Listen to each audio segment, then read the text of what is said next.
এই সেই প্রাচীনতম ঐতিহাসিক জায়গা যেখানে বেহুলা তার স্বামী লক্ষিন্দরের জীবন ফিরে পেয়েছিলেন। এটাই সেই কানচকূপ। এখানকার পানির সাথে ওষুধ বেটে খেয়ে লক্ষিন্দরের প্রাণ ফিরে পেয়েছিলেন। কানচ ছিল, এখন ধ্বংসস্তূপ অবস্থায় পুড়ে গেছে। এখানে আগে আমরা ছোটবেলা দেখছি, এখানে খই মুড়ি ফেলে দিলে কানচ ভাসে উঠছিল। লোকমুখে শোনা যায় কানচকূপের পানি পান করে নাকি অনেক নিঃসন্তান বাবা মার কোলে সন্তান এসেছে। দর্শক, এটাই সেই ঘর যে ঘরে প্রতিনিয়ত আগুন জ্বলত।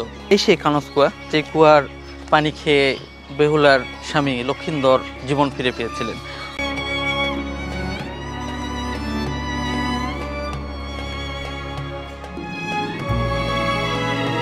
এই জায়গা জুড়ে রয়েছে বেহুলা লক্ষিন্দরের অনেক স্মৃতি, জানা অজানা অনেক ইতিহাস।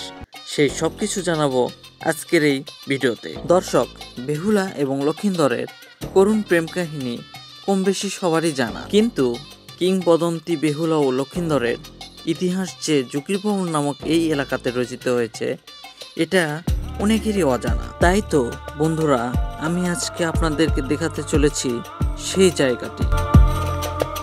সেই ঐতিহাসিক জায়গাটি আপনাদেরকে দেখানোর জন্য আমরা যাচ্ছি বগুড়া জেলার কাহলু উপজেলার পাইকর ইউনিয়নের জকিরভবন নামক এলাকায়। কথা বলতে বলতেই চলে আসলাম আমরা জকিরভবন নামক এই গ্রামে।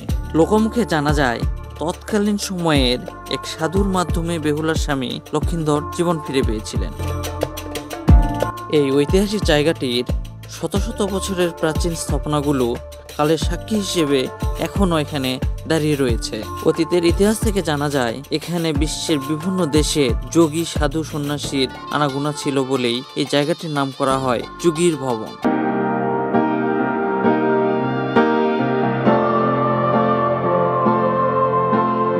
এই ঐতিহাসিক জায়গাটিতে রয়েছে 4টি মন্দির, একটি আশ্রম, কানচকূপ, ধর্মটুঙ্গি এবং অগ্নিকুণ্ড ঘর।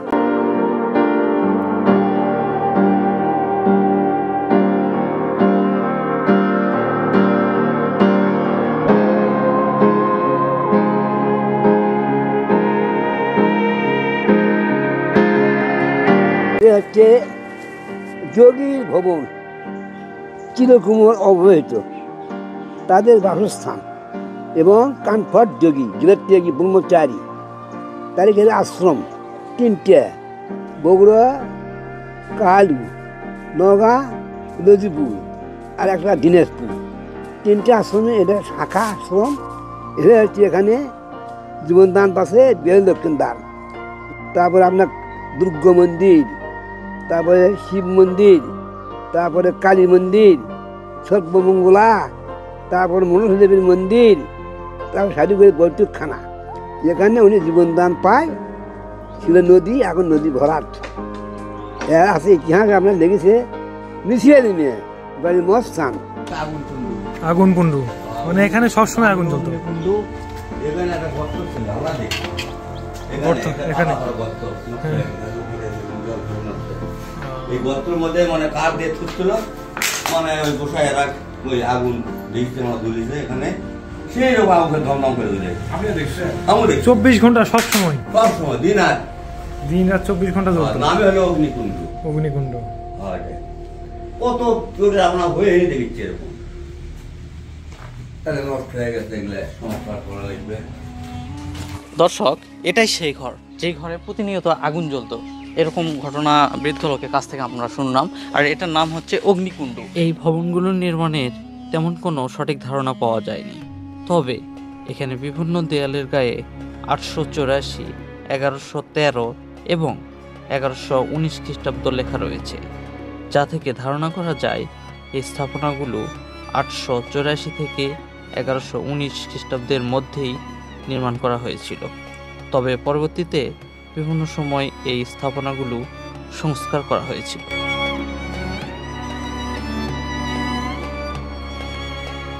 এই জায়গাটি প্রায় 70 থেকে 80 একর জমির উপর বিস্তৃত। প্রতি বছর এইখানে মন্দিরকে কেন্দ্র করে বিশাল আকারের পূজার ব্যবস্থা করা হয়। সনাতন ধর্মের মানুষের কাছে জায়গাটি অতি পবিত্র একটি স্থান এবং ঐতিহাসিকভাবেও এটি অনেক গুরুত্বপূর্ণ।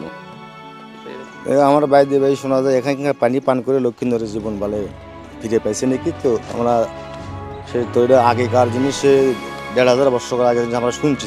এই বেহুলা তার মৃত স্বামী লক্ষিন্দরকে নিয়ে ভেলায় ভাসতে ভাসতে এই কানচকূপের পাশেই এসেছিলেন। আর এই স্থানের সাধু সন্ন্যাসীদের সহযোগিতায় এই কানচকূপের পানির সাথে ওষুধ বেটে খেয়ে নাকি বেহুলার মৃত স্বামী জীবন ফিরে পেয়েছিলেন। এটা হচ্ছে কালী মন্দির। আমি মহাস্থানে প্রথমত অধিদপ্তর থেকে এখানে রক্ষণাবেক্ষণ করি, পরিষ্কার পরিচ্ছন্নতা করি। এখানে আরও মন্দির আছে। এটা হচ্ছে শিব মন্দির, দুর্গা মন্দির, সর্বমঙ্গলা মন্দির, ধর্মডঙ্গি, ভেতরে আছে ধর্মডঙ্গি। এটা হচ্ছে শিব মন্দির, এটা শিব মন্দির। এগুলো পরিষ্কার পরিচ্ছন্নতা করি আমি। আমার নাম আদর্শ সর্দার ওরফে মিন্টু।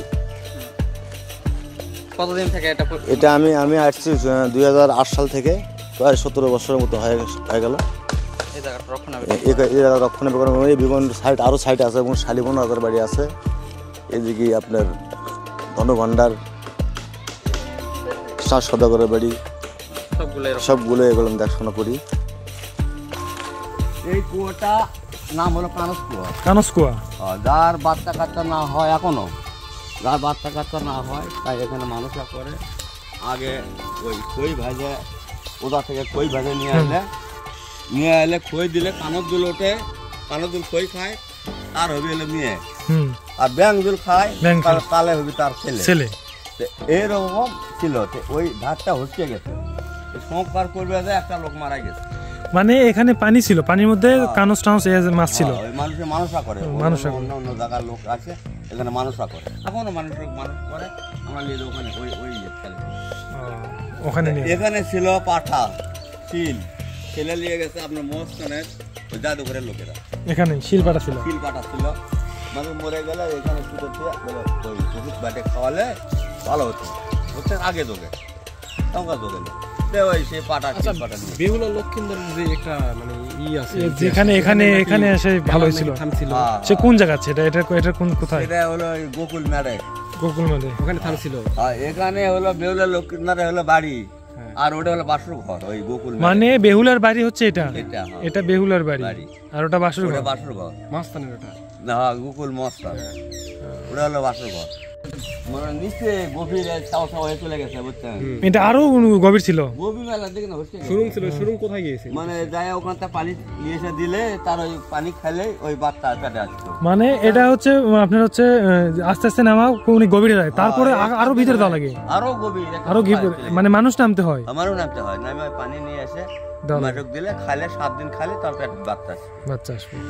আগের দিনে এখানে অনেক মূল্যবান ধন সম্পদে ভরপুর ছিল এবং প্রত্নতান্ত্রিক জিনিসপত্রও ছিল। এখানে কিছু মূল্যবান ধন সম্পদ এখনো মহাস্থান জাদুঘরে সংরক্ষণ করা হচ্ছে, কিন্তু কিছু ধন সম্পদ চুরি হয়ে গেছে বলে ধারণা করা হয়। বেহুলা লক্ষিন্দরের জীবন কাহিনী নিয়ে কত শতই না সিনেমা নাটক তৈরি হয়েছে।